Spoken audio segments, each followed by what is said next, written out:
যখন আসমান ফেটে পড়বে, যখন তারাগুলো ঝরে পড়বে, যখন সাগরকে উত্তাল করে তোলা হবে, যখন কবরগুলো উপড়ে ফেলা হবে, তখন প্রতিটি মানুষই জেনে যাবে সে এখানকার জন্য কি পাঠিয়েছে এবং কি সে অসমাপ্ত রেখে এসেছে। হে মানুষ, কোন জিনিসটি তোমাকে তোমার মহামহিম মালিকের ব্যাপারে ধোকায় ফেলে রাখল? যিনি তোমাকে সৃষ্টি করেছেন, অতঃপর তিনি তোমাকে সোজা দাঁড় করিয়েছেন এবং তোমাকে সুবিন্যস্ত করেছেন। তিনি যেভাবে চেয়েছেন সে আঙ্গিকেই তোমাকে গঠন করেছেন। না একই তোমরা শেষ বিচারের দিনটিকে অস্বীকার করছো, অথচ তোমাদের উপর পাহারাদার নিযুক্ত করা আছে। এরা হচ্ছেন সম্মানিত লেখক, যারা জানে তোমরা যা কিছু করছো।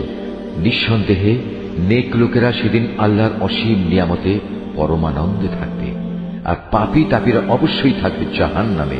শেষ বিচারের দিন তারা সবই ঠিক মতো সেখানে পৌঁছে যাবে। সেখান থেকে তারা আর কোনো দিনই নিষ্কৃতি পাবে না। তুমি কি জানো শেষ বিচারের দিনটি কি?